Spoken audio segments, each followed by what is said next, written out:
It was 9 months before the world turned its eyes to the Middle East, when a US Navy destroyer made an unscheduled stop in the Gulf of Oman. A lone fishing vessel drifted through international waters, unflagged, unclaimed by any state. It was the kind of boat that attracted no attention, which is exactly why the US military was interested in what it was carrying. When they boarded and inspected its hold, under bags of rice and bundles of cloth, the US forces found over 2,000 AK-47 assault rifles, tightly packed in wooden crates. It was 2 months later that another interception occurred, with another small, quiet vessel. In its hull, they found rocket propellant, surface-to-air missile electronics, components for ballistic warheads, all smuggled beneath bags of flour and fishing nets. But this network of clandestine fishing vessels smuggling weapons across the region is not a new phenomenon. In December 2021, another small fishing vessel was found with over 220,000 rounds of ammunition and 1,400 AK-47s. And in November 2022, US forces intercepted a small fishing vessel carrying more than 70 tons of rocket fuel in the form of ammonium perchlorate, along with over 100 tons of urea fertilizer, known for its use as an explosive precursor in rockets and bombs. And just 2 weeks after the US made that bust, they also discovered a single stateless fishing trawler with over 1 million rounds of ammunition, 7,000 proximity fuses for rocket-propelled grenades, and over 2,000 kilograms of RPG propellant, altogether comprising over 50 tons of military cargo packed beneath tarps, bags of rice, and fabric. For decades, weapons had made their way into Yemen, Somalia, Kenya, Ethiopia, Mozambique, and South Sudan, as well as Tanzania, the Central African Republic, and beyond.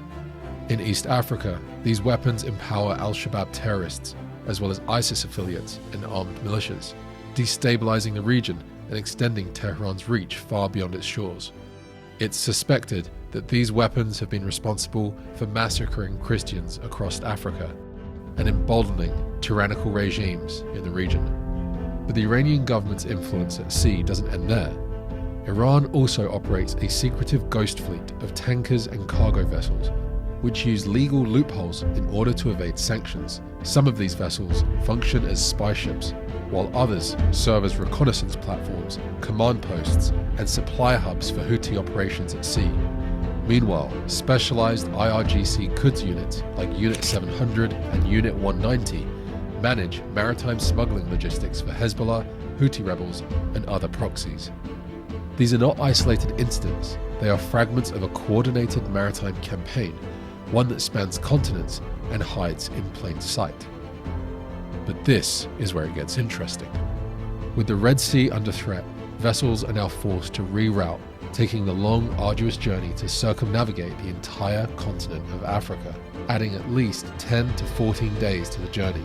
The Iranian government know this, and it's their complex and convoluted goal to return the punch of economic warfare to the West. And it's genius if it wasn't so devastating.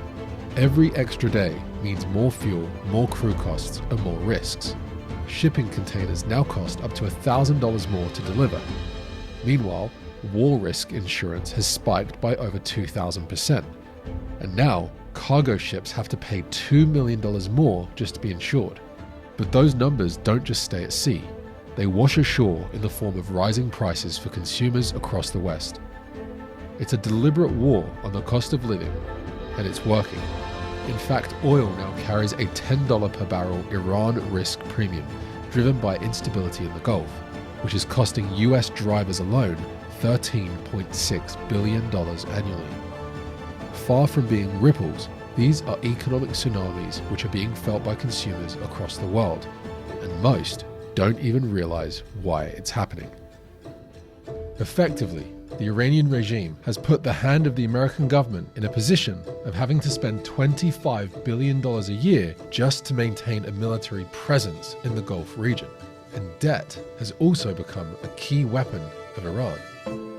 When global tensions raise interest rates by even a fraction, the US Treasury absorbs the blow. A 0.25% increase in interest on federal debt equals $72 billion a year in added costs. Over the course of a decade, that's $700 billion lost not in war, but in anticipation of it. All the while America is forced into debt and higher prices, the Iranian regime is profiting by selling oil at discounted rates to China and others and spreading weapons throughout a network of shadow routes, which assert its influence across the region. But there's another way that Iran transforms the waterways of the Gulf into its personal ATM.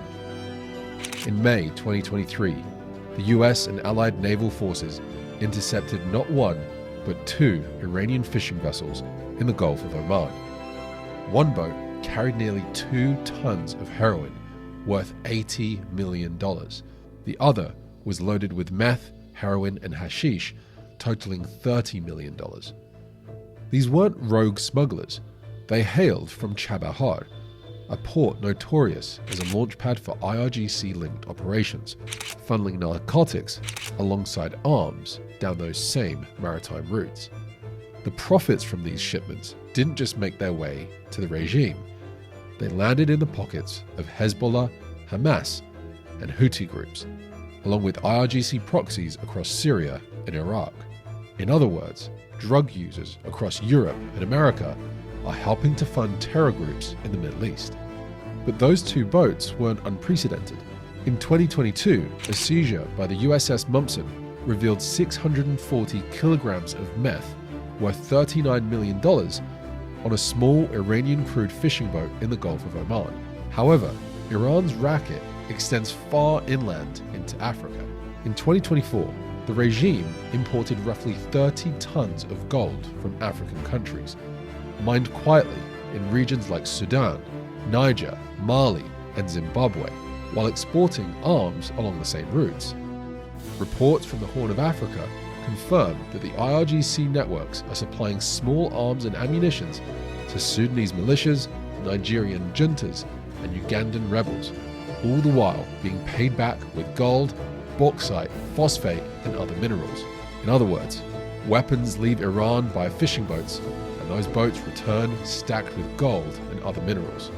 As a result, Washington pours billions of dollars into naval patrols, sanction enforcements, and proxy wars, all the while expanding national debt and raising global fuel and food prices. Meanwhile, Tehran profits, selling weapons, smuggling oil, shipping narcotics, and trading gold to the tune of hundreds of millions, if not billions of dollars a year. The result is a war funding cycle that destabilizes regions and burdens Western economies.